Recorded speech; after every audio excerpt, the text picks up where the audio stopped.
Hey there, it is Emily with E² Photography. For this week's video, we are doing a change of scenery. We are in my messy basement, and there is Elsie just photobombing. Anyway, so today we are going to talk about dramatic sports portraits. And with dramatic sports portraits, what the minimal gear is you need to achieve that moody, dark background that you're looking to get. And then I'm also going to talk about other gear that we use as well, so you can kind of get an idea of the gear that is required for these types of images. Make sure, if you haven't already, subscribe to our channel for the best photography tips and tricks. By the end of this video, you are going to have a clear idea of the essential gear and the minimal gear you need to achieve this dramatic sports look. And stick around until the end because we have something special just for you. All right, so we are going to cover, we as in me, I am going to cover the minimum gear you need to achieve this moody, dramatic look. And I am going to cover all our all-time favorite gear and what we use it for. And then I am going to get you links to all of that gear as well. Okay, first things first, before we jump into all that, we want to let you know that we shoot with a Nikon Z7. This would work with any mirrorless, any DSLR camera, but we use the Nikon Z7. The lenses that we like to use for this type of sports photography, don't get us wrong, there are a lot of lenses that can work for it. Really, any lens you could make work for it. But we love our 50mm 1.8 lens, and we love our 24 to 120mm lens, which are both amazing. I would say we use our zoom lens a little bit more than our 50, but both work just great. Okay, so the bare minimum equipment that you need to get started with this kind of look is a DSLR or mirrorless camera, like I said. You need a trigger and a strobe, and those trigger and strobes need to be able to sync up together. So if you have a Westcott trigger, you need a Westcott strobe to go with it. And then some sort of modifier. Those are the four things you need to achieve this look, the minimal equipment you need. All right, so let's kind of talk about the gear we use. So let's start with the strobe we use. We use the FJ400 Westcott, which is perfect for lighting and portability. It's super nice. It comes in a carrying case just like this. You could also get the FJ200. That's gonna work fine as well. We just like a little bit more powerful, so we do the 400. And I'll show you what it looks like here inside as well. Okay, so inside of the carrying case, you get your strobe and your battery, which you can charge your battery up, which is super nice. And then you get this nice protective cover, which is really nice, that goes over your light to keep it nice and safe. So that is what a strobe looks like. That's the strobe we use for this type of photography. And I do want to say that along with that, Westcott is outstanding. Customer service is seriously amazing. So if you are looking for a brand to go with, they're pretty affordable and they are very good to work with.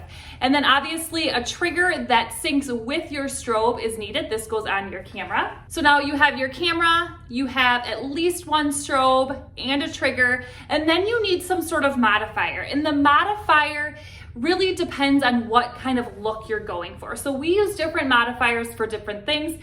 If you're just starting out and you're looking to do indoor moody, maybe basketball, wrestling, hockey, things that are indoor, we would suggest a large umbrella for that. If you're looking for doing more outdoor and you only want to buy one modifier, you could do something like a beauty dish, which I'll show you, or a reflector, which I'll show you as well, for outdoor looks.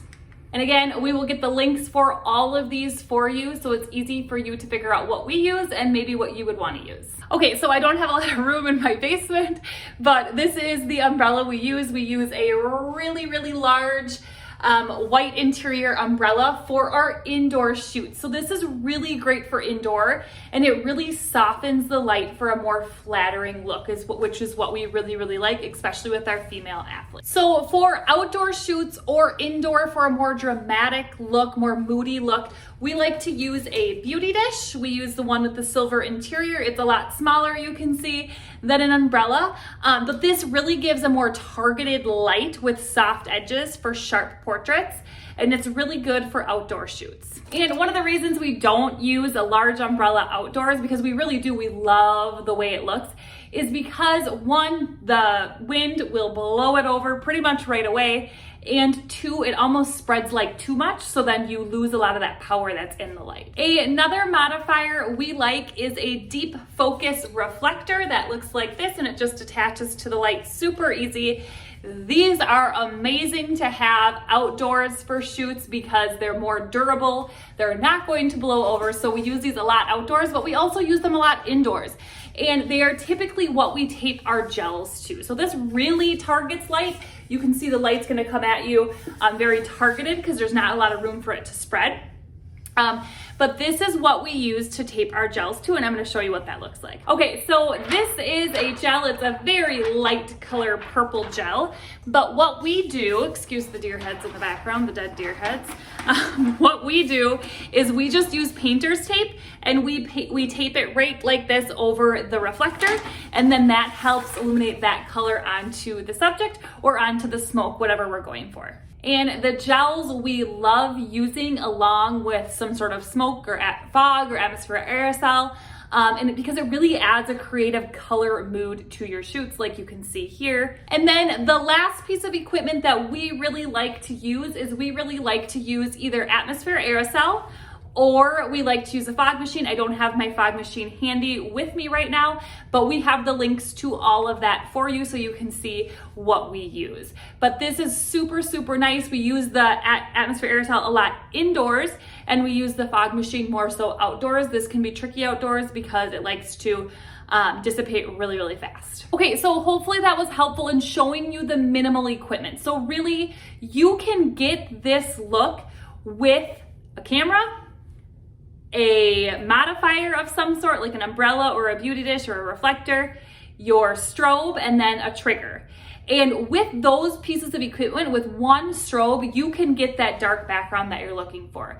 Now, if you're wanting to add in the colored smoke with the gels and stuff, you would want 2 different strobes and 2 modifiers as well. Maybe a beauty dish and an umbrella for your main light, and then for your gel, having one of those reflectors to put your gels on. Okay, so hopefully that was helpful and it made more sense to you about what you might need for that type of photography, for this type of photography.